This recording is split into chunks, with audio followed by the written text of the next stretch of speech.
वन्देऽहं श्रीगुरोर् श्रीयुतपदकमलं श्रीगुरून् वैष्णवांश्च श्रीरूपं साग्रजातं सहगण रघुनाथान्वितं तं सजीवं साद्वैतं सावधूतं परिजनसहितं श्रीकृष्णचैतन्यदेवं श्रीराधाकृष्णपादान् सहगण ललिता श्रीविशाखान्वितांश्च हे कृष्णा करुणा सिन्धो दीनबन्धो जगत्पते गोपेश गोपिका कान्त राधाकान्त नमोस्तुते तप्त कांचन गौरांगी राधे वृंदावनेश्वरी वृषभानुसुते देवी प्रणमामि हरिप्रिये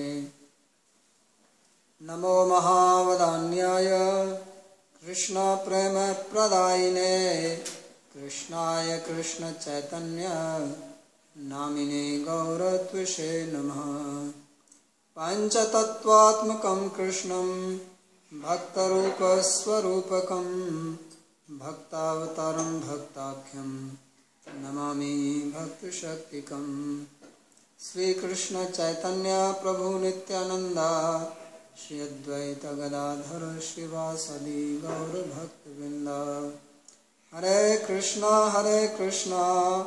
Krishna Krishna Hare Hare Hare Ram Ram Ram Hare Hare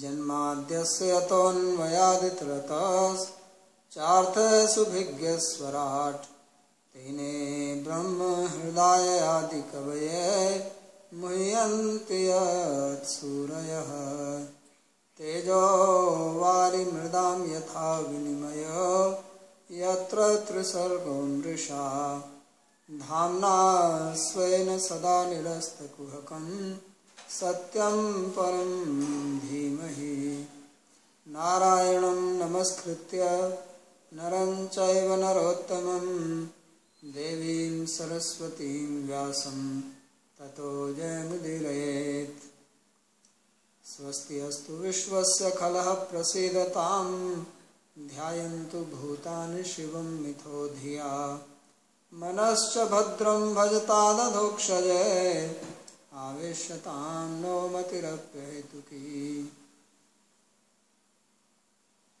Reading from Srimad Bhagavatam, Canto 8, Chapter number 1, beginning from verse number 12. These are prayers of Manu when he gave up his post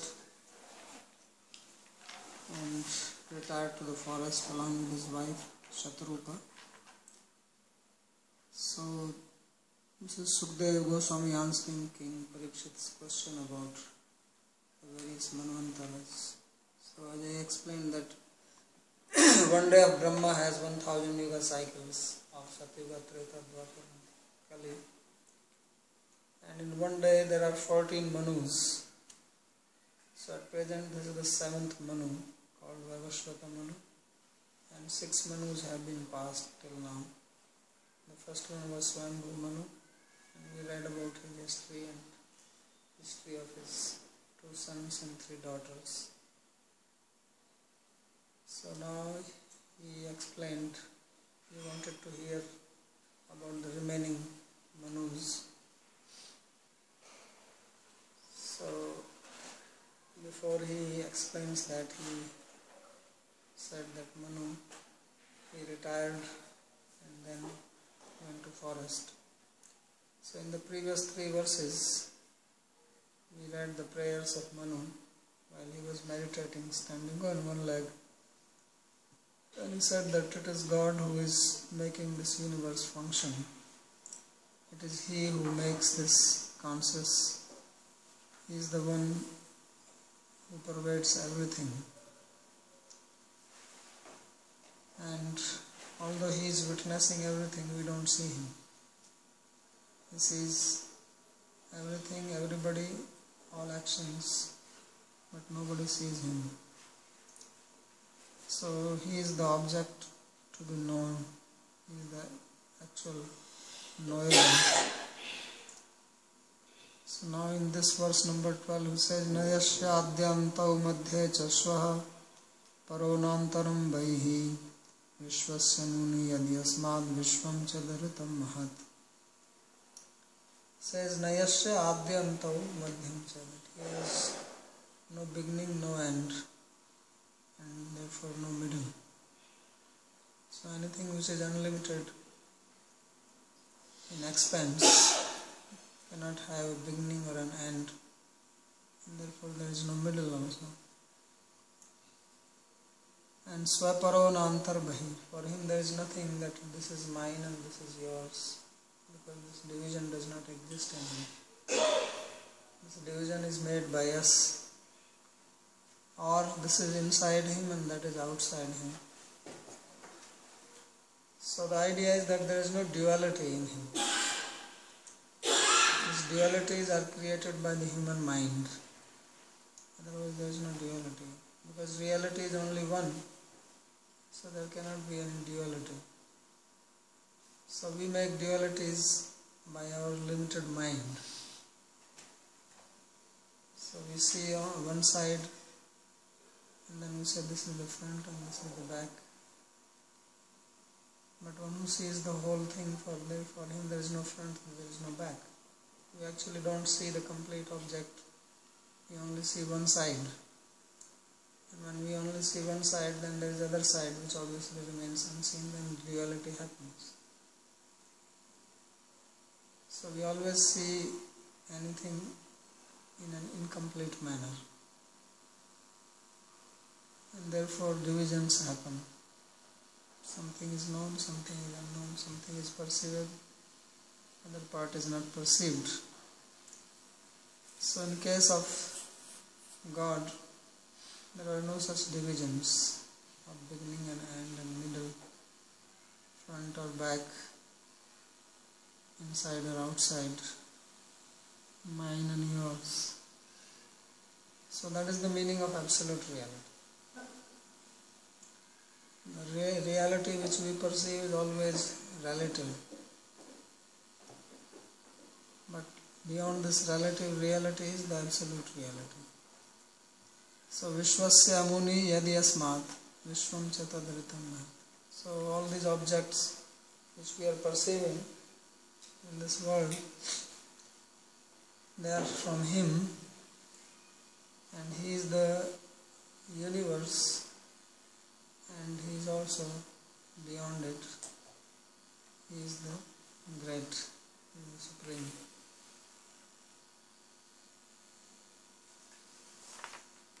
So sometimes it is said that you cannot define him. So the meaning is that you cannot define him completely. But all descriptions are about him only. So he is not definable yet. Everything defines only him, because everything is him only. So the commentator Sri Vishnu Chakravarti says, Sarvavyapkatvam ahanayasya iti. This verse is explaining the all-pervading feature of God.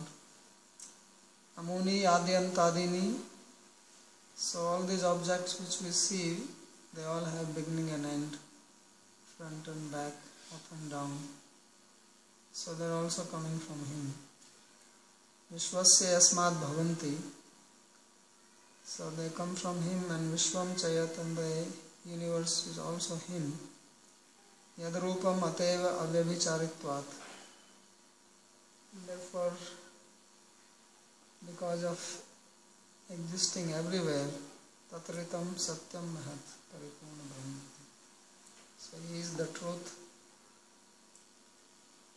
he is the great, he is the complete, and therefore he is called Brahman. So Brahman means one who is vast, one who is complete. Tatsvarupasya nityatvam muktam. So this also shows that his swarupa, his nature is eternal. Because if it is not eternal, then it will have a beginning and an end.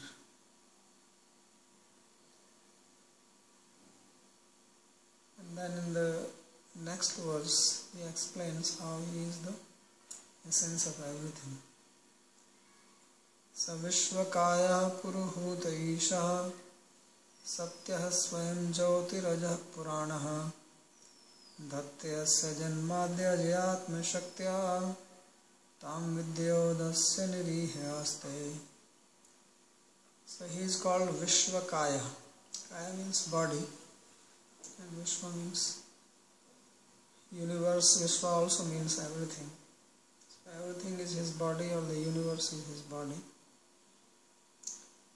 because everything exists in him.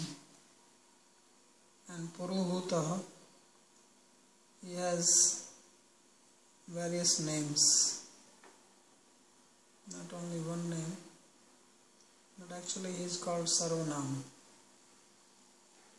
So just like we have Sarvanam, the pronoun, so pronoun can be used for anything, right? If you say saw, that, it, they can refer to anybody. When you have somebody's specific name, then that refers only to that specific person. But pronoun is for any noun. So therefore, pronoun in Sanskrit is called Sarvanama. Nama means name and Sarva means all. So that which can be used for all names. And Sarvanama is also one of the names of God. And there it signifies that all names mean Him. So whatever name somebody has, ultimately it is God's name. Because if it has any meaning, then that will only refer to God, whether the meaning is good or bad, because everything is Him, big or small. It's not only that He is all good, and for bad you have to search someone else, some other person. If He is absolute, then everything has to be in Him. His birth, therefore says, I am the death, I am the birth. So He is the creator, He is also the destroyer. So it's not that we worship the creator God and we throw stones at the destroyer God. So He is also worshipped as a destroyer. So all the features exist in Him. That is the meaning of Vishwakaya, Puruhuta. Isha means the regulator. Everything is running under His control. And Satyaha is the truth, because He exists in past, present and future. So anything which is real, which is truthful, never ceases to exist. Nasto vidyate bhava, na bhavo vidyate sata.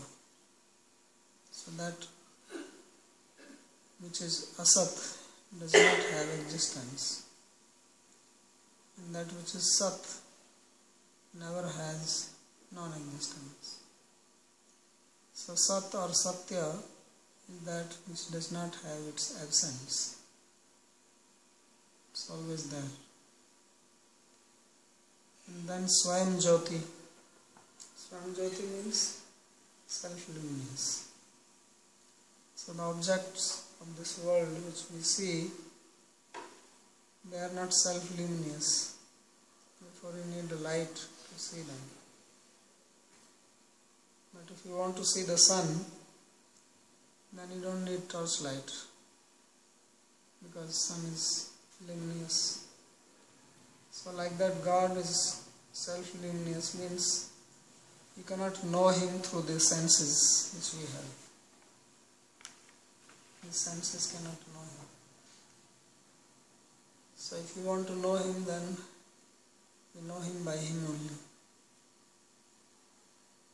So that's why Krishna said, Bhaktya mama vijanati yavan hischasmi tattvata. Says that I am known only through bhakti as I am. Because bhakti is energy, There is no difference between him and his bhakti. So he is called Swayam Jyoti. And Aja means unborn. There is no birth for him, although he is eternally taking birth. So Janma Karam Cha Me Divyam Evam Yoveti Tatvata. So he says, I have Janma, I have Karma. To Arjuna also says, Bahuni Me Vyatitani Janmani Tav Charjuna. Many births I have taken and you also have taken. So I know all of them. Tanyam Ved Sarvani Natvam Ved Taparantika, but you do not know. So that means Krishna says that he is taking birth.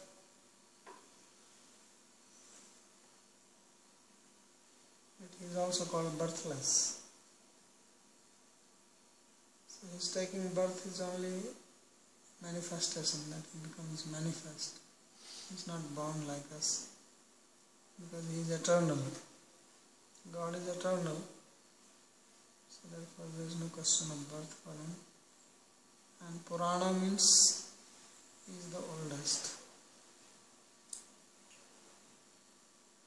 So although he is the oldest, yet he remains young. So that is the meaning of the word Purana. Purana means Purapi Nava. That although he is old, yet he is new. Something is old cannot be new. Something is new cannot be old. So he is both. So that is the meaning of Purana. So that's why we have the Puranas. So why the Puranas are called Puranas? Like Bhagavad Purana. Because although they are telling us the history, but that is applicable to you.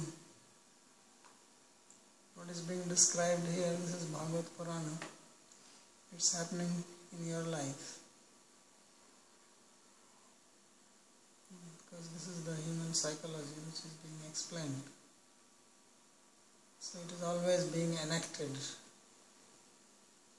Therefore it is new, although it is old. So that is Purana. And Dhattayasya Janmadya Ajayatma Shaktya.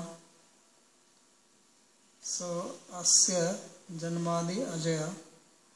So this universe is created by Ajaya. Ajaya means Maya. It also means goat. So by Maya he creates the universe. And then he says Atma Shaktya Tam Vidya Udasya Nirihe Asti. Then by his own internal potency, which is called Vidya here, he keeps this Maya away from him. So keeping away means that he is not influenced by it. But really speaking, how can he keep anything away from him? So he is not under the influence of Maya, this external energy. And therefore Nirihe Aste.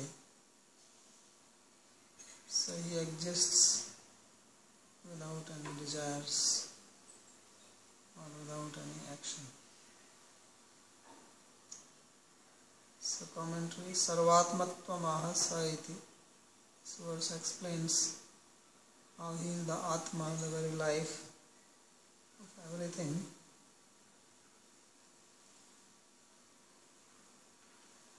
Puruni Hutani Namani Yasya Sayat.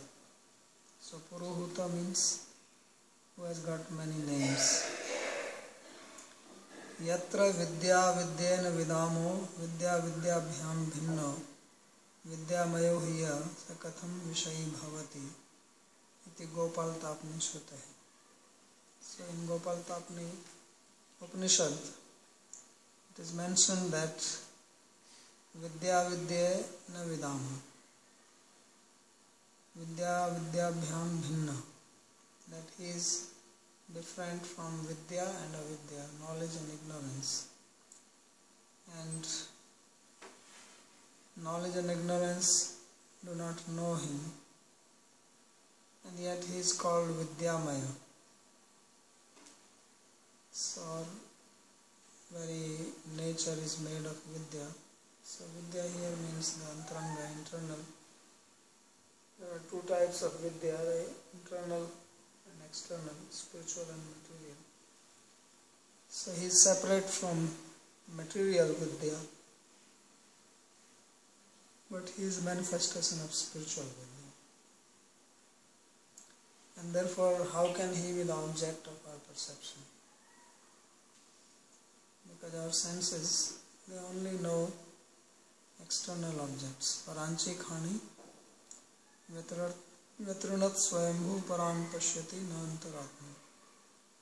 Our senses, they are designed to perceive only external objects. Therefore, we can never know the internal, the indwelling regulator, the immanent supreme being, or our inner being, the individual being. Cannot know them through these senses because the senses cannot approach it. So therefore he says, Sakatham Vishayi Bhavati. Vidya Shabdena Swarup Bhuta Chit Shaktira Vidhiyate. So he says that the word Vidya here refers to Chit Shakti. So there is Chit Shakti and Achit Shakti. There is the conscious energy, that is the Chit potency. And there is the unconscious energy, that is the Achit potency. So he has these both Chit and Achit. And it is by Chit Shakti, by his internal potency, that he keeps Maya away from himself.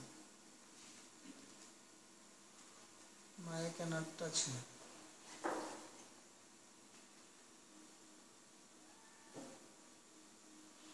Taya eva subhagaya patta mahishi eva ajam durbhagam nirasvetyat.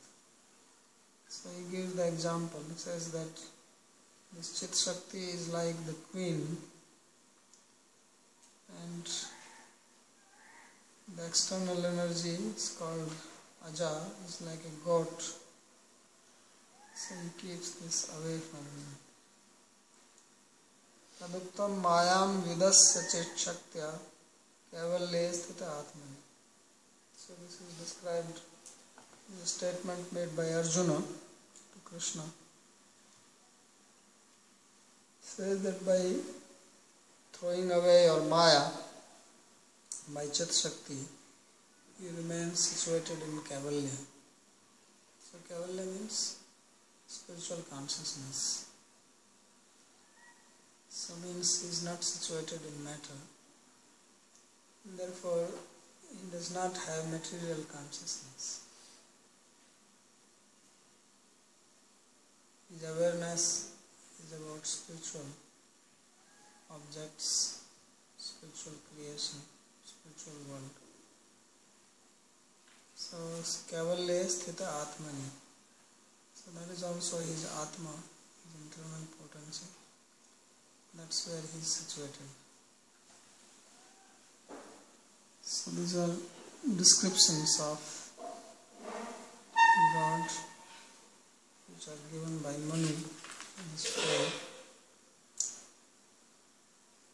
Athagre rishya karmani hante karma hetave ihamano hi purusha prayoni ham prapadyate. So he says that in the past, the sages, they performed actions to attain the state of inaction.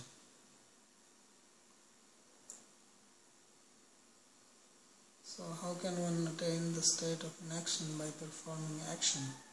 Because if you perform any action, then that will bring some reaction, and that reaction will make you work and engage in more action. So how that action can lead you to naskarmya or akarma. So that is possible if the actions are made as an offering to God. If one performs actions without desiring the fruits, karmanyeva adhikaraste ma phaleshu kadachana ma karma phal heturubhu mate sangastu karmani. So if one acts in this mood, considering everything as a sacrifice, yajna, then one becomes free from karma. That is the called naskarmya stage or akarma. So akarma hetave karmani iyam. That they act with the intention, with the purpose of attaining a karma.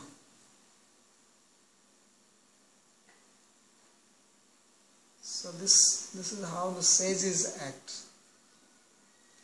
And a normal person is acting just the opposite of that. And they perform action, and then they get more involvement into action. So you do one action, and then that one action leads you to do more actions. So it is like that. So ihe mano hi purusha prayo aniham prapadyate. So he says that if a person acts properly, then that very action is going to lead to inaction. So sarvakam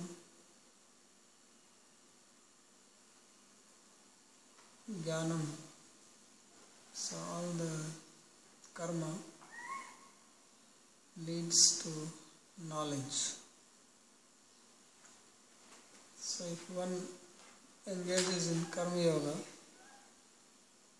then it will lead to knowledge. Knowledge means also vairagya in action. That's how karma yoga works.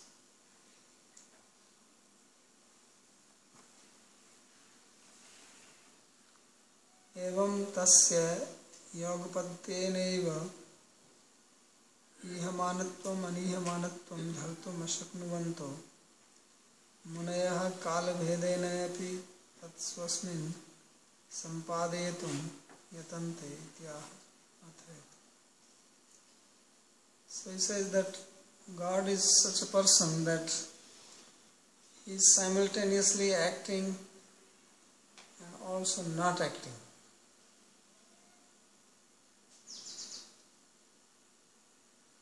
So this is very interesting, that how is it that one acts and also does not act. So there is a story, I think this is in Gopal Tapani Upanishad, that Durvasa Muni came to Vraj and he was on the other side of Yamuna. And the gopis wanted to carry some food offerings to him because he was a great sage. So they brought food for him and he happily ate it. So when they wanted to go back, they asked the sage that how do we go back, because there is no boat and we don't know how to cross the river. So Durvasa said, no problem. You go and tell the river that if this Durvasa has not eaten anything, then please give us the way to cross. So the gopis were very surprised. Says, we brought so much food and he ate everything. And now he says that we have not eaten. So So they believed him because he was a sage. And they went to the river and they said that, "Oh Mother Yamuna, if this sage does not eat anything, then please give us the path to cross." And the river gave them the path and they walked through it. So how is that this person has eaten and yet he has not eaten?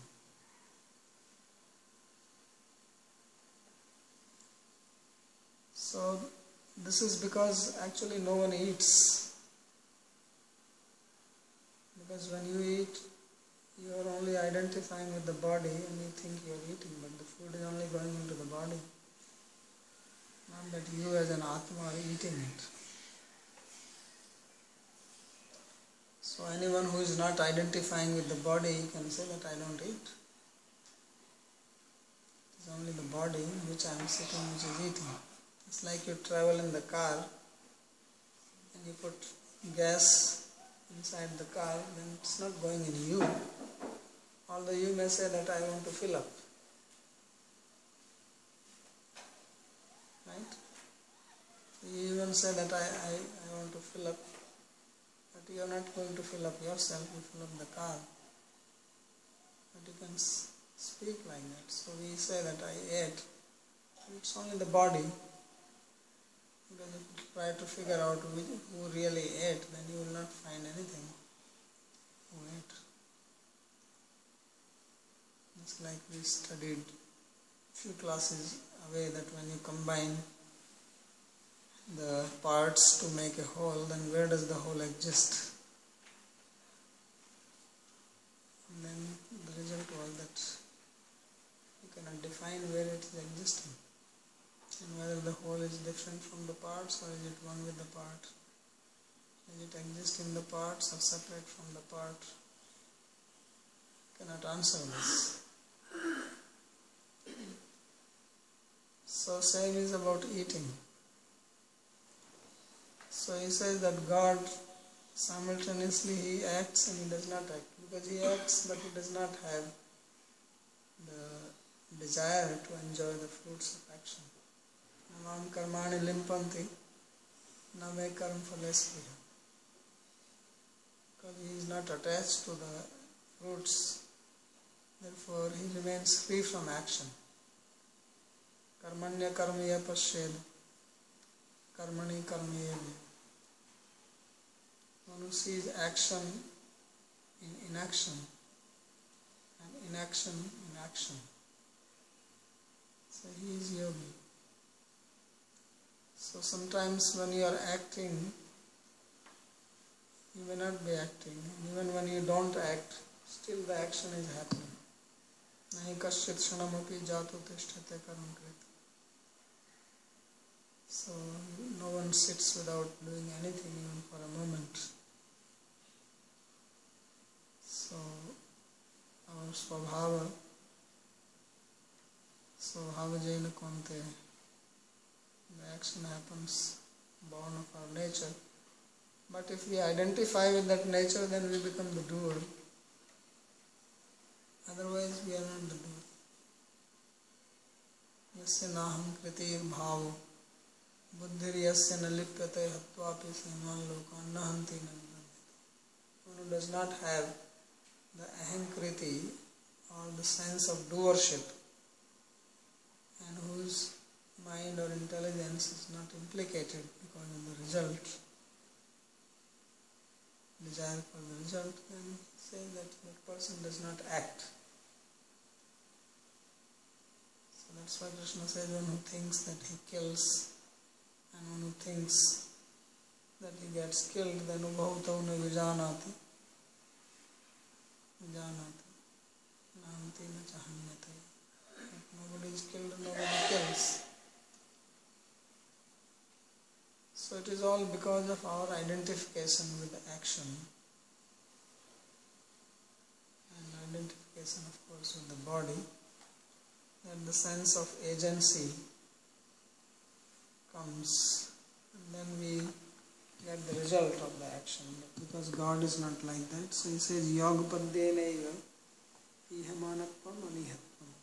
So simultaneously he is acting and also completely inactive. There's nothing. So this is very difficult for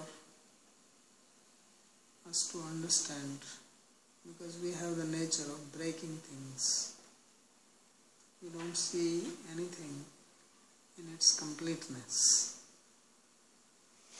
So we break. We always see this is good, this is bad, this is birth, this is death. Although birth and death are just two ends of the same thing.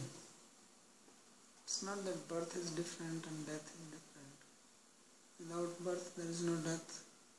Without death there is no birth. So that means they are together. It's like without head there is no tail. If you have a coin, then head and tail come together. You cannot say that I will take the heads and take the tails. So just as you cannot separate head and tail, like that you cannot separate birth and death. And if you cannot separate them, they must be one. But we don't see it like that. We celebrate birthday and we grieve over death. That is because we make distinction. But if we can understand that they are actually one, then we will neither celebrate nor grieve. So that is what is called yoga. That is the meaning of yoga. So this is very difficult to see this. It is very difficult that the good and bad are just in one person. So that's why I say that it is dhartum ashaknuvanta, that it is difficult. One cannot understand this, that how God can be the agent of creation and at the same time he is not the creator. How can you deny?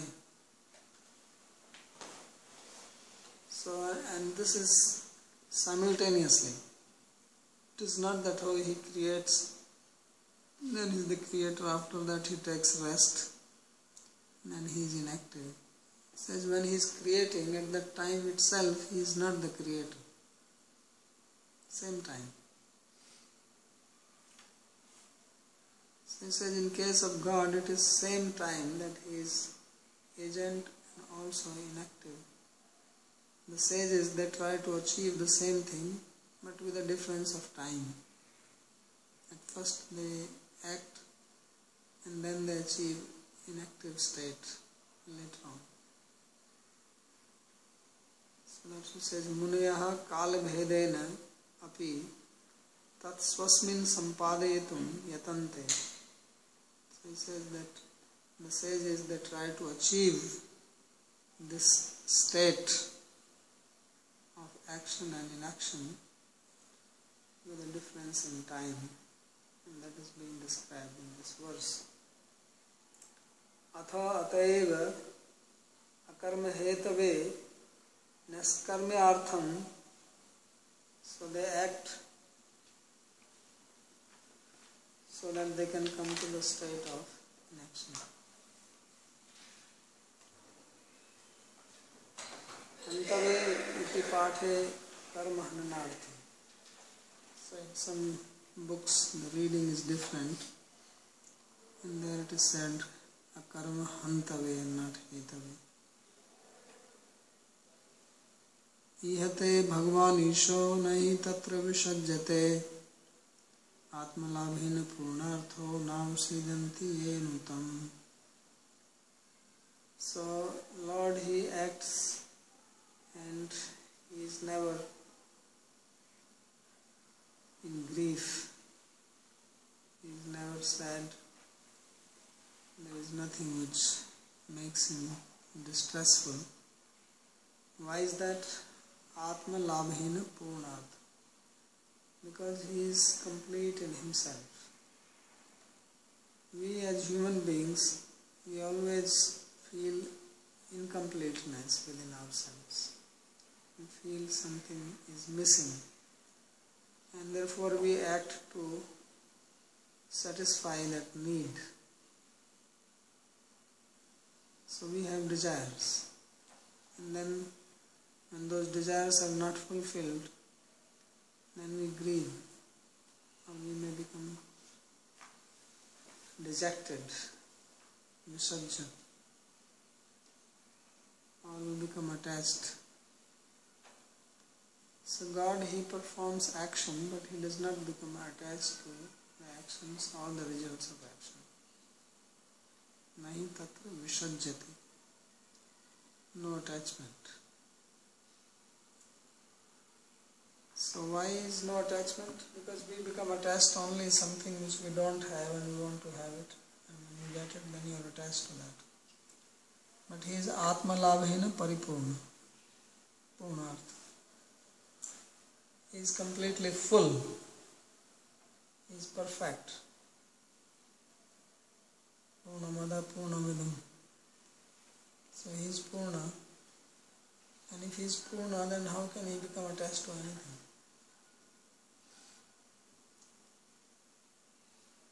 So therefore He says, Nav Sidati. So He is never, and because He is never attached, He is never distressed. We fall into distress only because of our attachments.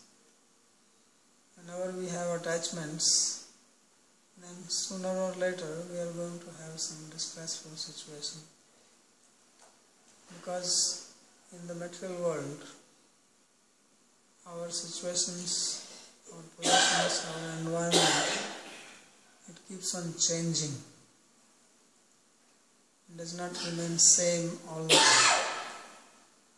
So sooner or later, there is going to be separation from the object, the activity, or some possession which we are attached to.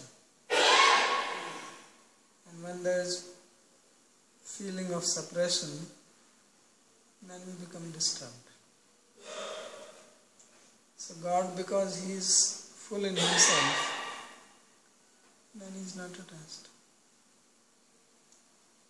And He says that Ye Anutam, those people who follow Him, they also don't become distressed. So they also become like Him. We become like the person we appreciate. So whatever we appreciate, we also become like that. We acquire that nature. Nanu ihamanaha kambhir avgunthitaha koshikara badhyate eva. So he says that if he is acting, then he will become bound by his actions. Every action which we perform, it creates a bondage for us. So he says koshkarva, just like you have a silkworm. So he makes his own cocoon, and then he gets tied inside that. He himself made it. He brings it out from his own body, and he makes it. So like that, a person becomes covered by his own actions. We create a network of actions, and then those actions give reactions which bind us. So we are tied from all sides by our own actions. And then we don't know how to get out of it, so we keep on reacting. So one action, then it creates a particular situation, and we react to that situation, then it creates another situation, or another 5 different situations are created, and then we react to them. Then we create more, and it goes on and on and on till there is no space left. We don't even know that there is anything beyond it. So if you try to explain to somebody, that person cannot understand, because he gets so much tied up in this network that he or she cannot see there is something beyond it. So this is called Kupa Manduka. frog in a well. So frog in a well, he is going around from one corner of the well to another corner and he thinks, I know everything. So then another frog came from a big lake. And then this frog in the well, he asked him, where are you coming from, my dear sir? So he said, oh, I come from this lake. And then he says, how big is that lake? So he said, well, it's very big. So the frog says, how big is it? Because frog has no idea, he only thinks in the terms of the well. So he says, is it half the size of this well or 1/4 of the well? Thought it must be some small place. And why he's leaving and coming here? He said, no, it's very much bigger than this. So he can never grasp, no matter what he says, this frog in the well can never understand how big the lake can be. It's beyond his conception. So that well is his world. That's where he is born, that's where he will die, that's where he grew up. He has his family there and he is tied with his network. All his Facebook friends are all there inside the well. So that is the well life. Wellness center. Yes, that is the wellness well. So this is the human mind. Although we think that we are very broad-minded, but actually we have no idea what it means to be really broad-minded. So frog can also think that actually I am very free, I can run up, down, this way, that way. No? But he does not know that he is actually tied with these walls of the well. He has no idea. So that's how human mind is also. That we live in a small little world of our mind,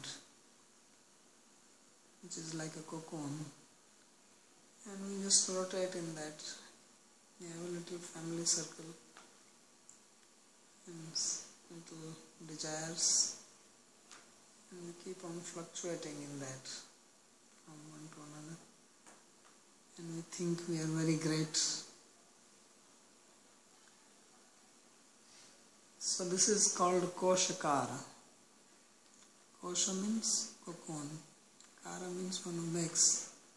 So the silkworm makes this and he is creating his own bondage.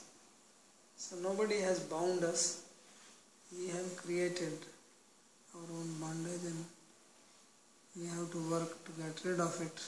Otherwise we remain in it. And then we keep on blaming others for all our problems which we have created by our desires. This word iha is very interesting. It means both desire as well as action. Because desire and action, there is no difference. You desire, then you act. Before you act, you desire. They go together. So these desires, these actions, they create bondage. And it is our own creation. So just like God creates the world and then He enters into it. But He is smart, He enters into the world, He is not bound by it. We create our own world, we enter into it and we are bound. Then we cannot get out. We don't even know that there is any way to get out. So atastamanu vartamana ye te navsidanti. So he says those who follow God, they are also not bound. So then he said in this way, Manu has instructed about bhakti. Following God means bhakti yoga. So this is his instruction, and then he will speak about himself, and that is the end of his prayer. So I will stop here if you have any question on this.